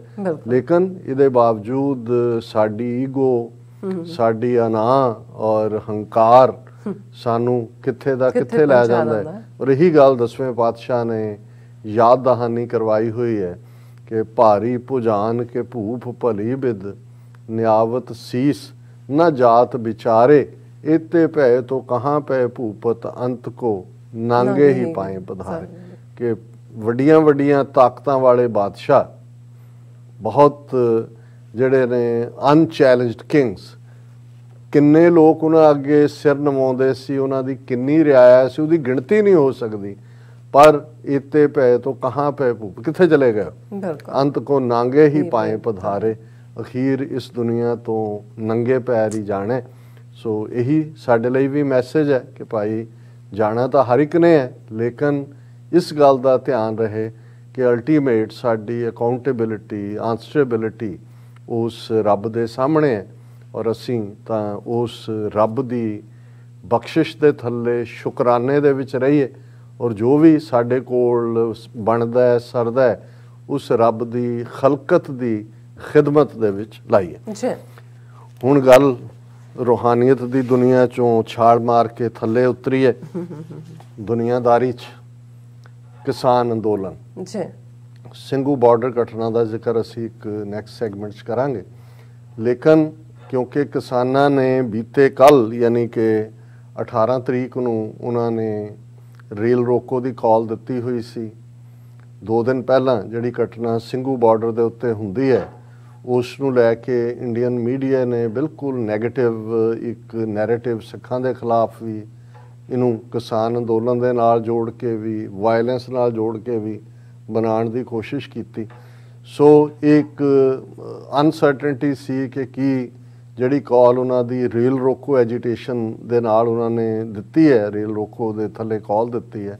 ਔਰ ਇਸ ਕਾਲ ਦਾ ਮਕਸਦ ਕਿ ਲਖੀਮਪੁਰ ਖੀਰੀ ਦੇ ਵਿੱਚ ਜਿਸ ਗੁੰਡੇ ਆਸ਼ੀਸ਼ ਮਿਸ਼ਰੇ ਨੇ 3 ਗੱਡੀਆਂ ਬੇਗੁਨਾਹ ਕਿਸਾਨਾਂ ਦੇ ਉੱਤੇ ਚੜਾ ਕੇ ਦਹਿਸ਼ਤਗਰਦੀ, ਜਿਹੜਾ ਇੱਕ ਖਾਸ ਦਹਿਸ਼ਤਗਰਦ ਐਕਟ ਹੈ, ਰੋਂਦ ਕੇ ਉਹਨਾਂ ਨੂੰ ਮਾਰਿਆ। ਉਹਦਾ ਪਿਓ ਅਜੇ ਮਿਸ਼ਰਾ ਅਜੇ ਵੀ ਮਿਨਿਸਟਰ ਹੈ, ਉਸ ਦਾ ਅਸਤੀਫਾ। ਸੋ 1 ਪੁਆਇੰਟ ਪ੍ਰੋਗਰਾਮ ਉਸ ਦੇ ਅਸਤੀਫੇ ਦੇ ਲਈ ਜਿਹੜਾ ਹੈ ਉਹ ਇੱਕ ਮਾਹੌਲ ਬਣਾਉਣ ਦਾ ਸੀ। ਹਾਲਾਂਕਿ ਅਸਤੀਫਾ ਤਾਂ ਦੂਰ ਦੀ ਗੱਲ, ਅਜੇ ਮਿਸ਼ਰਾ ਜਿਹੜਾ ਹੈ ਪਿਛਲੇ 2-3 ਦਿਨ ਤੋਂ ਆਪਣੀ ਕੰਸਟੀਚੁਐਂਸੀ ਦੇ ਵਿੱਚ ਘੁੰਮ ਰਿਹਾ। ਪਿਛਲੇ ਸਾਰੇ ਪੀਰੀਅਡ ਦੇ ਵਿੱਚ ਤਾਂ ਉਹ 3 ਅਕਤੂਬਰ ਤੋਂ ਬਾਅਦ ਨਹੀਂ ਗਿਆ। ਹੁਣ ਤਾਂ ਉਹ ਜਿਹੜੇ ਬੀਜੇਪੀ ਦੇ ਗੁੰਡੇ ਮਾਰੇ ਗਏ ਉੱਥੇ, ਉਸ ਤੋਂ ਬਾਅਦ ਉਹਨਾਂ ਦੇ ਘਰੀ ਵੀ ਗਿਆ ਔਰ ਆਪਣੀ ਕੰਸਟੀਚੁਐਂਸੀ 'ਚ ਘੁੰਮ ਰਿਹਾ। ਸੋ ਜ਼ਾਹਰ ਹੈ ਕਿ ਇਹ ਜਦੋਂ ਇਸ ਕਿਸਮ ਦਾ ਗੁੰਡਾ ਉਸ ਮੁਕਾਮ 'ਤੇ ਹੈ ਤੇ ਇਹ ਜਿਹੜੀਆਂ ਵੀ ਕੋਈ ਉੱਥੇ ਵਿਟਨੈਸਿਸ ਨੇ, ਗਵਾਹ ਨੇ ਜਾਂ ਦੂਜੇ, ਉਹਨਾਂ ਨੂੰ ਪ੍ਰਭਾਵਿਤ ਕਰਨਾ ਵੀ ਹੋਏਗਾ, ਪੈਸਾ ਵੀ ਵੰਡਣਗੇ। ਗੁੰਡੇ ਤਾਂ ਫਿਰ ਗੁੰਡਾਗਰਦੀ ਦੇ ਸਨੇਹ ਵੀ ਲਾਉਂਦੇ ਨੇ। ਸੋ ਇੱਕ ਪਾਸੇ ਹੈ, ਲੇਕਿਨ ਜਿਹੜੀਆਂ ਰਿਪੋਰਟਸ ਈਵਨ ਉੱਥੋਂ ਦੇ ਟੀਵੀ ਚੈਨਲਸ ਨੇ ਵੀ ਦਿੱਤੀਆਂ ਨੇ, ਉਸ ਤੋਂ ਇਹ ਅੰਦਾਜ਼ਾ ਹੁੰਦਾ ਹੈ ਕਿ ਭਾਈ ਇਹ ਕਾਫੀ ਕਾਮਯਾਬ ਰਹੀ ਜਿਹੜੀ ਰੇਲ ਸਟ੍ਰਾਈਕ ਹੈ। ਉਸ ਦੇ ਵਿੱਚ ਯੂਪੀ 'ਚ ਵੀ, ਮੱਧ ਪ੍ਰਦੇਸ਼ 'ਚ ਵੀ, ਪੰਜਾਬ ਹਰਿਆਣਾ 'ਚ ਤਾਂ ਹੈ ਹੀ ਸੀ। 150 ਦੇ ਕਰੀਬ ਥਾਵਾਂ ਦੇ ਉੱਤੇ ਟ੍ਰੇਨਸ ਰੋਕੀਆਂ ਗਈਆਂ। ਯੂਪੀ ਸਰਕਾਰ ਨੇ ਹਾਲਾਂਕਿ ਆਰਡਰ ਕੱਢਿਆ ਸੀ, ਦਫਾ 144 ਵੀ ਲਾਈ ਸੀ ਔਰ ਇਹ ਵੀ ਕਿਹਾ ਸੀ ਕਿ ਅਸੀਂ NSA ਲਾਵਾਂਗੇ, ਨੈਸ਼ਨਲ ਸਿਕਿਉਰਿਟੀ ਐਕਟ। ਪਰ ਇਹਦੇ ਬਾਵਜੂਦ ਹਰ ਥਾਂ ਹਾਲਾਂ ਮੇਨ ਸਟੇਸ਼ਨਾਂ 'ਤੇ ਉਹਨਾਂ ਨੇ ਵੱਡੇ ਗਿਣਤੀ ਯੂਪੀ ਮੱਧ ਪ੍ਰਦੇਸ਼ ਸਰਕਾਰਾਂ ਨੇ, ਕਿਉਂਕਿ ਦੋਵਾਂ ਥਾਵਾਂ 'ਤੇ ਬੀਜੇਪੀ ਦੀ ਗਵਰਨਮੈਂਟ ਹੈ, ਪੁਲਿਸ ਦਲ ਤਾਇਨਾਤ ਕੀਤੇ ਹੋਏ ਸੀ। ਲੇਕਿਨ ਕਿਸਾਨਾਂ ਨੇ ਉਹਨਾਂ ਸਪੌਟਸ ਨੂੰ ਚੁਣਿਆ ਜਿੱਥੇ ਹਰ ਥਾਂ 'ਤੇ ਹੁਣ ਤੁਸੀਂ ਕਈ 100 ਮੀਲ ਦੇ ਰੇਲਵੇ ਟਰੈਕ 'ਤੇ ਤਾਂ ਪੁਲਿਸ ਲਾ ਨਹੀਂ ਸਕਦੇ। ਸੋ ਉਹਨਾਂ ਨੇ ਇਹਦੇ 'ਚ ਕਾਮਯਾਬੀ ਹਾਸਲ ਕੀਤੀ ਔਰ ਸਕੂਨ ਦੀ ਗੱਲ ਇਹ ਹੈ ਕਿ ਵੀ ਇਹ ਸਾਰਾ ਜਿਹੜਾ ਪਾਰਟ ਹੈ ਇਹ ਪੀਸਫੁਲੀ ਹੋਇਆ। ਹੁਣ ਜਿਹਨੂੰ ਜਿਵੇਂ ਤੁਸੀਂ ਆਪਣੀ ਓਪਨਿੰਗ ਦੇ ਵਿੱਚ ਕਿਹਾ, ਸ਼ਰਦ ਪਵਾਰ ਜਿਹੜੀ ਨੈਸ਼ਨਲਿਸਟ ਕਾਂਗਰਸ ਪਾਰਟੀ ਹੈ, NCP ਜਿਹਨੂੰ ਕਹਿੰਦੇ ਨੇ, ਉਹਨਾਂ ਦਾ ਪ੍ਰੈਜ਼ੀਡੈਂਟ, ਕਿਸੇ ਵੇਲੇ ਐਗਰੀਕਲਚਰ ਮਿਨਿਸਟਰ ਰਿਹਾ, ਕਾਂਗਰਸ 'ਚੋਂ ਹੀ ਗਿਆ, ਟਾਵਰਿੰਗ ਪਰਸਨੈਲਿਟੀ, ਜਿਹੜੇ ਮਹਾਰਾਸ਼ਟਰਾ ਦੇ ਜਾਂ ਮਰਾਠਿਆਂ ਦੇ ਵੱਡੇ ਆਈਕੋਨਿਕ ਲੀਡਰ ਰਹੇ ਨੇ। ਬੇਸ਼ੱਕ ਬਾਲ ਠਾਕਰੇ ਉਹਨੇ ਸ਼ਿਵ ਸੈਨਾ ਦੇ ਥੱਲੇ ਆਪਣੀ ਥਾਂ ਬਣਾਈ, ਲੇਕਿਨ ਮਹਾਰਾਸ਼ਟਰ ਇੱਕ ਵੱਡੀ ਸਟੇਟ ਹੈ, 3 ਗੁਣਾ ਵੱਡੀ ਪੰਜਾਬ ਤੋਂ, 3 ਗੁਣਾ ਹੀ ਜ਼ਿਆਦਾ MP ਹੁੰਦੇ ਨੇ। ਔਰ ਉਹਦੇ 'ਚ ਨਾ ਸਿਰਫ ਹਿਸਟੋਰੀਕਲੀ ਜਦੋਂ ਅਸੀਂ ਦਿੱਲੀ ਰਜੀਮ ਦੇ ਖਿਲਾਫ ਪਾਸਟ ਸਦੀਆਂ ਦੀ ਸਟਰਗਲ ਦੇਖਦੇ ਹਾਂ ਤੇ 2 ਹੀ ਕਰੰਟ ਨੇ ਜਿਹੜੇ ਬਰਾਬਰ ਚੈਲੰਜ ਕਰਦੇ ਨੇ ਦਿੱਲੀ ਸਾਮਰਾਜ ਨੂੰ। ਇੱਕ ਪਾਸੇ ਮਰਾਠਾ ਚੈਲੰਜ ਸੀ ਜਿਹੜਾ ਸ਼ਿਵਾਜੀ ਦੇ ਰੂਪ 'ਚ, ਔਰ ਬਾਅਦ 'ਚ ਮਰਾਠਾ ਐਮਪਾਇਰ। ਇਹ ਵੱਖਰੀ ਗੱਲ ਹੈ ਕਿ ਮਰਾਠੇ ਜਿਨ੍ਹਾਂ ਨੂੰ ਬ੍ਰਾਹਮਣ ਨੇ ਸ਼ੂਦਰ ਐਲਾਨਿਆ ਹੋਇਆ, ਇਵੈਂਚੁਅਲੀ ਸ਼ਿਵਾਜੀ ਦੇ ਮੁੰਡੇ ਸ਼ੰਭੂ ਜੀ ਨੂੰ ਮਾਰ-ਮੂਰ ਕੇ ਉੱਥੋਂ ਦੇ ਬਾਹਮਣਾਂ ਨੇ, ਜਿਨ੍ਹਾਂ ਨੂੰ ਪੇਸ਼ਵਾ ਕਿਹਾ ਜਾਂਦਾ ਹੈ, ਉਸ ਪਾਵਰ ਦੇ ਉੱਤੇ ਕੰਟਰੋਲ ਕਰ ਲਿਆ ਸੀ। ਪਰ ਇਹਦੇ 'ਚ ਕੋਈ ਸ਼ੱਕ ਨਹੀਂ ਕਿ ਇਹ ਕ੍ਰੈਡਿਟ ਸ਼ਿਵਾਜੀ ਨੂੰ ਜਾਂ ਉਸ ਦੌਰ ਦੇ ਜਿਹੜੇ ਨੇ ਸਮਰੱਥ ਰਾਮਦਾਸ ਵਰਗੇ ਸੰਤ ਜਿਹੜੇ ਗੁਰੂ ਹਰਗੋਬਿੰਦ ਸਾਹਿਬ ਤੋਂ ਪ੍ਰਭਾਵਿਤ ਹੋਏ, ਉਹਨਾਂ ਨੂੰ ਜਾਂਦਾ ਹੈ ਕਿ ਉਹਨਾਂ ਨੇ ਬਿਲਕੁਲ ਇੱਕ ਸ਼ੂਦਰ ਜਮਾਤ ਜਿਹਨੂੰ ਹਥਿਆਰ ਰੱਖਣ ਦਾ ਹੱਕ ਨਹੀਂ ਸੀ, ਉਹਨਾਂ ਨੂੰ ਇੱਕ ਮਾਰਸ਼ਲ ਲੈਵਲ ਦੇ ਉੱਤੇ ਖੜਾ ਕੀਤਾ। ਔਰ ਮਰਾਠੇ ਬੇਸ਼ੱਕ ਉਹਨਾਂ ਦਾ ਇੱਕ ਆਪਣਾ ਸੱਭਿਆਚਾਰ ਹੈ, ਲੇਕਿਨ ਉਹਨਾਂ ਨੂੰ ਇੱਕ ਗੱਲ ਦੀ ਸਮਝ ਹੈ ਜਿਹੜੀ ਸਾਡੇ ਭਾਰਤੀ ਕਬਜ਼ੇ ਵਾਲੇ ਪੰਜਾਬ ਦੇ ਸਿੱਖਾਂ ਨੂੰ ਅਜੇ ਨਹੀਂ ਹੈ, ਕਿ ਜਿੱਥੇ ਮਰਾਠਾ ਇੰਟਰਸਟ ਆ ਜਾਂਦਾ ਹੈ, ਜਿੱਥੇ ਮਰਾਠਾ ਇਸ਼ੂ ਆ ਜਾਂਦਾ ਹੈ, ਉੱਥੇ ਉਹਨਾਂ ਦੀ ਕੋਈ ਵੀ ਪਾਰਟੀ ਹੋਏ ਉਹ ਟੁਗੈਦਰ ਹੁੰਦੇ ਨੇ। ਜਿਵੇਂ ਉਦਾਹਰਣ ਪ੍ਰਤਿਭਾ ਪਾਟਲ, ਉਹਨੂੰ ਜਦੋਂ ਇੰਦਰਾ ਗਾਂਧੀ ਨੇ ਪ੍ਰੈਜ਼ੀਡੈਂਟ ਦੇ ਤੌਰ ਤੇ ਨੋਮੀਨੇਟ ਕੀਤਾ, ਉਹ ਕਾਂਗਰਸ ਦੀ ਕੈਂਡੀਡੇਟ ਸੀ ਬੇਸ਼ੱਕ, ਲੇਕਿਨ ਬਾਲ ਠਾਕਰੇ ਜਿਹੜਾ ਸੀ ਉਹਨੇ ਕਿਹਾ ਕਿ ਇਹ ਮਰਾਠਾ ਮਾਣੂ ਹੈ, ਕਿ ਮਰਾਠਾ ਔਰਤ ਹੈ, ਔਰ ਬੇਸ਼ੱਕ ਅਸੀਂ ਇੰਦਰਾ ਗਾਂਧੀ ਦੇ ਖਿਲਾਫ ਹੈ ਪਰ ਅਸੀਂ ਉਹਨੂੰ ਵੋਟਾਂ ਪਾਵਾਂਗੇ, ਔਰ ਉਹਨਾਂ ਨੇ ਪਾਈਆਂ। ਸੋ ਮੌਕੇ ਦੇ ਉੱਤੇ ਉਹ ਹਮੇਸ਼ਾ ਜਦੋਂ ਵੀ ਉਹਨਾਂ ਦਾ ਬੇਸ਼ੱਕ ਨਫ਼ਰਤ ਨਾਲ ਵੀ ਭਰੇ ਹੋਏ ਹਿੰਦੂਤਵਾ ਦਾ ਕਾਰਡ ਵੀ ਉਹ BJP ਨਾਲ ਕੰਪੀਟੀਸ਼ਨ 'ਚ ਖੇਡਦੇ ਨੇ, ਲੇਕਿਨ ਇਸ ਮੁੱਦੇ ਦੇ ਉੱਤੇ ਉਹਨਾਂ ਦੀ ਪਹੁੰਚ ਜਿਹੜੀ ਹੈ ਉਹ ਬੜੀ ਕਲੀਅਰ ਹੁੰਦੀ ਹੈ। ਕਿਸਾਨ ਅੰਦੋਲਨ ਦੇ ਮਾਮਲੇ 'ਚ ਵੀ ਅਸੀਂ ਇਹ ਕਹੀਏ ਕਿ ਵੀ ਮਹਾਰਾਸ਼ਟਰ ਨੇ ਜੇ ਬੇਸ਼ੱਕ ਉद्धਵ ਠਾਕਰੇ, ਉਸ ਦਾ ਹੀ ਬਾਲ ਠਾਕਰੇ ਦਾ ਮੁੰਡਾ ਚੀਫ ਮਿਨਿਸਟਰ ਹੈ, ਔਰ ਉਹਨਾਂ ਦੀ ਜਿਹੜੀ ਕੋਲੀਸ਼ਨ ਸਰਕਾਰ ਹੈ ਉਹਦੇ 'ਚ NCP ਵੀ ਹੈ ਔਰ ਉਹਦੇ 'ਚ ਕਾਂਗਰਸ ਵੀ ਹੈ। ਔਰ ਆਦਰ ਸ਼ਿਵ ਸੈਨਾ ਤੋਂ ਬਾਅਦ NCP ਇੱਕ ਪਾਵਰਫੁਲ ਬਾਡੀ ਹੈ। ਸ਼ਰਦ ਪਵਾਰ ਕਿਸੇ ਜ਼ਮਾਨੇ 'ਚ ਐਗਰੀਕਲਚਰ ਮਿਨਿਸਟਰ ਵੀ ਰਿਹਾ, ਪ੍ਰਾਈਮ ਮਿਨਿਸਟਰੀਅਲ ਮਟੀਰੀਅਲ ਵੀ ਸੀ, ਔਰ ਉਹਨੂੰ ਜਿਹੜਾ ਉਹ ਸੋਨੀਆ ਗਾਂਧੀ ਦੇ ਨਾਲ ਥੋੜ੍ਹੇ ਇਖਤਲਾਫਾਤ ਹੋਏ ਤੇ ਉਹਨੇ ਆਪਣੀ ਪਾਰਟੀ NCP ਬਣਾਈ। ਹੁਣ ਮਹਾਰਾਸ਼ਟਰ ਨੇ ਕਿਸਾਨਾਂ ਦੇ ਹੱਕ 'ਚ ਵੀ ਆਵਾਜ਼ ਚੁੱਕੀ, ਉੱਥੇ ਬੰਦ ਦਾ ਵੀ ਆਯੋਜਨ ਸੀ ਲਖੀਮਪੁਰ ਖੀਰੀ ਦੇ ਮਾਮਲੇ 'ਚ, ਔਰ ਉਹਨਾਂ ਦਾ ਉद्धਵ ਠਾਕਰੇ ਵੀ ਇੱਕ ਤੋਂ ਬਾਅਦ ਇੱਕ ਤਾਬੜਤੋੜ ਹਮਲੇ ਜਿਹੜਾ ਮੋਦੀ ਅਮਿਤ ਸ਼ਾਹ ਤੇ ਕਰ ਰਹੇ। ਪਰ ਅੱਜ ਜਿਹੜੀ ਖਬਰ BBC ਨੇ ਵੀ ਦਿੱਤੀ ਹੈ, ਆਪਣੇ ਸ਼ਰਦ ਪਵਾਰ ਜਿਹੜੇ ਕਿ ਜਾਣੇ ਜਾਂਦੇ ਨੇ ਇੰਟਰਨੈਸ਼ਨਲ ਪੋਲਿਟਿਕਸ ਦੇ ਉੱਤੇ ਵੀ, ਔਰ ਅਦਰਵਾਈਜ਼ ਉਹਨੂੰ ਜਿਹਨੂੰ ਕਹਿੰਦੇ ਨੇ ਕਿ has his finger on the plus, ਕਿ ਉਹਨਾਂ ਦੀ ਨਬਜ਼ ਦੇ ਉੱਤੇ ਉਂਗਲ ਹੁੰਦੀ ਹੈ। ਉਹਨਾਂ ਨੇ ਪਿੰਪਰੀ ਇੱਕ ਥਾਂ ਹੈ, ਉੱਥੇ ਇੱਕ ਸਮਾਗਮ ਸੀ, ਉਹਦੇ 'ਚ ਉਹ ਗਏ ਔਰ ਉਹਦੇ 'ਚ ਉਹਨਾਂ ਨੇ ਜਿਹੜੇ ਲਫ਼ਜ਼ ਕਹੇ ਐਗਜ਼ੈਕਟਲੀ ਮੈਂ BBC ਦੇ ਲਫ਼ਜ਼ਾਂ 'ਚ ਉਹਨੂੰ ਦੁਹਰਾਉਣਾ ਚਾਹੁੰਦਾ। ਉਹਨਾਂ ਨੇ ਇਹ ਕਿਹਾ ਕਿ ਵੀ ਉਹਨਾਂ ਨੇ ਕਿਹਾ ਮੈਂ 2-3 ਵਾਰ ਗਿਆ ਜਿੱਥੇ ਕਿਸਾਨਾਂ ਦਾ ਰੋਸ ਮੁਜ਼ਾਹਰਾ ਹੈ ਜਾਂ ਉਹਨਾਂ ਦਾ ਪ੍ਰੋਟੈਸਟ ਹੈ, ਔਰ ਉਹਨਾਂ ਨੇ ਕਿਹਾ ਵੀ ਮੈਨੂੰ ਇਹ ਲੱਗਦਾ ਹੈ ਵੀ ਮੋਦੀ ਸਰਕਾਰ ਦਾ ਜਿਹੜਾ ਰਵੱਈਆ ਹੈ ਉਹ ਤਰਕ ਸੰਗਤ ਨਹੀਂ ਹੈ, ਲੌਜੀਕਲ ਨਹੀਂ।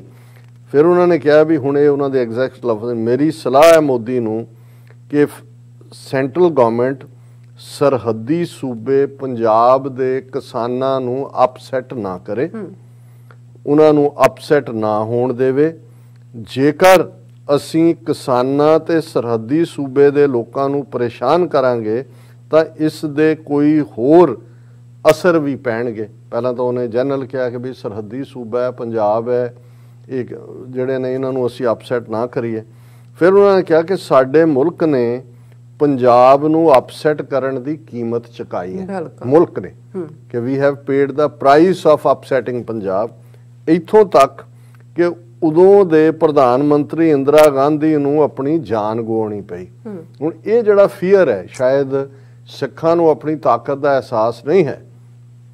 ਦੁਸ਼ਮਣ ਦੀਆਂ ਅੱਖਾਂ ਤੋਂ ਦੇਖੋ, ਹੁਣ ਜੇ ਇੰਦਰਾ ਗਾਂਧੀ ਜਾਂ ਜਨਰਲ ਵੈਦਿਆ ਕੁਦਰਤੀ ਮੌਤੇ ਮਰੇ ਹੁੰਦੇ ਤੇ ਅੱਜ ਆਲਮੋਸਟ 36-37 ਸਾਲ ਬਾਅਦ ਅਸੀਂ ਛਾਤੀ ਚੌੜੀ ਕਰਕੇ ਨਾ ਤੁਰ ਰਹੇ ਹੁੰਦੇ।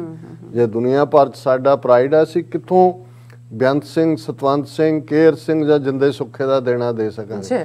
ਇਹ ਸ਼ਰਦ ਪਵਾਰ ਕਹਿ ਰਿਹਾ ਕਿ ਭਾਈ ਸਾਡੇ ਮੁਲਕ ਨੇ ਪੰਜਾਬ ਨੂੰ ਅਪਸੈਟ ਕਰਨ ਦੀ ਕੀਮਤ ਚੁਕਾਈ ਹੈ।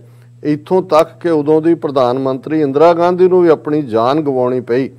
ਦੂਜੇ ਪਾਸੇ ਪੰਜਾਬ ਦੇ ਕਿਸਾਨ, ਭਾਵੇਂ ਉਹ ਸਿੱਖ ਹੋਣ ਜਾਂ ਕੋਈ ਹੋਰ, ਉਹਨਾਂ ਨੇ ਮੁਲਕ ਨੂੰ ਅਨਾਜ ਸਪਲਾਈ ਕਰਨ ਦੇ ਵਿੱਚ ਬਹੁਤ ਵੱਡਾ ਯੋਗਦਾਨ ਪਾਇਆ। ਹੁਣ ਦੋਨੋਂ ਗੱਲਾਂ ਕਹਿ ਰਹੇ ਵੀ ਤੁਸੀਂ ਅਕਿਰਤ ਕਾਣੋ ਜੀ, ਥੈਂਕ ਨਾ ਸ਼ੁਕਰਿਓ ਕਿ ਵੀ ਪੰਜਾਬ ਦੇ ਰਿਹਾ, ਤੇ ਨਾਲ ਦੀ ਨਾਲ ਇਹ ਕਹਿ ਰਿਹਾ ਕਿ ਪਹਿਲਾਂ ਉਹ ਯਾਦ ਕਰ ਲਓ। ਇਹ ਮੋਦੀ ਨੂੰ ਕਹਿ ਰਿਹਾ, ਇੰਦਰਾ ਗਾਂਧੀ ਨੂੰ ਯਾਦ ਕਰ ਲੈ ਕਿ ਵੀ ਤੁਸੀਂ ਉਦੋਂ ਅਪਸੈਟ ਕੀਤਾ ਪੰਜਾਬ ਨੂੰ, ਸਿੱਖਾਂ ਨੂੰ। ਕਹਿਣਾ ਤਾਂ ਸਿੱਖ ਹੀ ਚਾਹੁੰਦਾ ਹੈ ਕਿ ਭਾਈ ਇਹਦਾ ਕੀ ਹੋਇਆ। ਔਰ ਇਹ ਗੱਲ ਇਹੀ ਨਹੀਂ, ਸ਼ਰਦ ਪਵਾਰ ਤਾਂ ਐਨਸੀਪੀ ਚੋਂ ਆਂਦਾ। ਹੁਣ ਮਿਸਟਰ ਮਲਕ ਜਿਹੜਾ ਬੀਜੇਪੀ ਦਾ ਸਾਜਿਆ ਹੋਇਆ ਗਵਰਨਰ ਹੈ ਨਾਰਥ ਈਸਟ ਦੀ ਸਟੇਟ ਦਾ, ਹੁਣ ਤੁਸੀਂ ਮਲਕ ਦੀ ਸਟੇਟਮੈਂਟ ਦੇਖੋ ਜਿਹੜੀ ਕੁਝ ਮਹੀਨੇ ਪਹਿਲਾਂ ਉਹਨੇ ਦਿੱਤੀ ਸੀ। ਉਹਨੇ ਕਿਹਾ ਕਿ ਵੀ ਇਹ ਸਿੱਖਾਂ ਨੂੰ ਨਾ ਕਰੋ ਇਹ ਤੰਗ, ਇਹ ਕਿਸਾਨਾਂ ਨੂੰ। ਇਹ ਤਾਂ ਊਧਮ ਸਿੰਘ ਨੇ 21 ਸਾਲ ਬਾਅਦ ਜਾ ਕੇ ਬਦਲਾ ਲਿਆ ਸੀ। ਫਿਰ ਜਿਹੜੀ ਗੱਲ ਉਹਨੇ ਕਹੀ ਪਹਿਲਾਂ ਕਦੇ ਕਿਸੇ ਰਿਕਾਰਡ 'ਚ ਨਹੀਂ ਸੀ ਆਈ, ਉਹਨੇ ਕਿਹਾ ਕਿ ਇੰਦਰਾ ਗਾਂਧੀ ਨੇ ਜਦੋਂ ਇਹ ਕਾਰਾ ਕਰ ਦਿੱਤਾ ਦਰਬਾਰ ਸਾਹਿਬ ਤੇ ਹਮਲੇ ਦਾ, ਉਸ ਤੋਂ ਬਾਅਦ ਉਹਨੇ ਬਹੁਤ ਤੋੜ-ਪੋੜ ਕੀਤੇ। ਉਹਨੇ ਮ੍ਰਿਤਯੁੰਜਯ ਯੱਗਿਆ ਵੀ ਕਰਵਾਇਆ ਸ਼ਿਵ ਜੀ ਦਾ ਕਿ ਮੌਤ ਨਾ ਆਏ, ਪਰ ਉਹਨੂੰ ਛੱਡਿਆ ਨਹੀਂ ਸਿੱਖਾਂ ਨੇ। ਹੁਣ ਇੱਕ ਬੀਜੇਪੀ ਦਾ ਸਿਟਿੰਗ ਗਵਰਨਰ ਵੀ ਇਹ ਕਹਿੰਦਾ ਹੈ ਤੇ ਇੱਕ ਨੈਸ਼ਨਲ ਲੈਵਲ ਦਾ ਸ਼ਰਦ ਪਵਾਰ ਵੀ ਇਹ ਗੱਲ ਕਹਿ ਰਿਹਾ ਹੈ ਕਿ ਭਾਈ ਇਹ ਜਿਹੜਾ ਉਹ ਇੰਦਰਾ ਗਾਂਧੀ ਨੇ ਅਪਸੈਟ ਕੀਤਾ ਸੀ ਤੇ ਆਪਣੀ ਜਾਨ ਤੋਂ ਹੱਥ ਧੋਣੇ ਪਏ ਸੀ। ਔਰ ਇਸ ਦੀ ਰੌਸ਼ਨੀ ਦੇ ਵਿੱਚ ਦੁਸ਼ਮਣ ਸਮਝੇ ਕਿ ਨਾ ਸਮਝੇ, ਸਾਨੂੰ ਆਪਣੀ ਸਟਰੈਂਥ ਦਾ ਅਹਿਸਾਸ ਹੋਣਾ ਚਾਹੀਦਾ ਹੈ। ਐਵੇਂ ਨਾ ਗਿਣਤੀਆਂ ਮਿਣਤੀਆਂ ਕਰਿਆ ਕਰੋ ਜੀ ਅਸੀਂ 2% ਤੋਂ ਵੀ ਘੱਟ ਹੈ ਜੀ, 98%।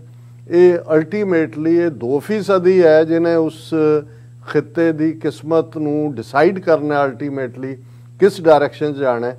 ਦੁਸ਼ਮਣ ਤਾਂ ਦੇਖ ਰਿਹਾ। ਜੇ ਸਾਨੂੰ ਹੀ ਇਹ ਹੈ ਕਿ ਵੀ ਅਸੀਂ, ਸਾਡਾ ਇੱਕ ਤਬਕਾ ਜਿਹੜਾ ਉਹ ਸਿਰਾਂ ਦੀ ਗਿਣਤੀ, ਨਹੀਂ, ਇਵੇਂ ਨਹੀਂ ਹੁੰਦਾ। ਹਿਸਟਰੀ ਹਮੇਸ਼ਾ ਜਿਹੜੇ ਹੌਸਲੇ ਵਾਲੇ, ਕਰੇਜ ਵਾਲੇ, ਚੈਲੰਜ ਵਾਲੇ ਲੋਕ ਨੇ ਉਹਨਾਂ ਨੇ ਜਿਹੜੀ ਇਹ ਲਿਖੀ ਹੈ। ਇਹੀ ਸਾਡਾ, ਅਸੀਂ 18ਵੀਂ ਸਦੀ 'ਚ ਵੀ ਜੇ ਅਸੀਂ ਅੱਗੇ ਆਏ ਤੇ ਉਸੇ ਹੀ ਜ਼ੋਰ ਨਾਲ ਗੁਰੂ ਦੇ ਉੱਤੇ ਮਾਣ ਤਾਣ ਔਰ ਇਸ ਗੱਲ ਦੇ ਉੱਤੇ ਭਰੋਸਾ ਕਿ ਅਸੀਂ ਸੱਚ ਦੇ ਰਸਤੇ ਤੇ ਤੁਰਨਾ।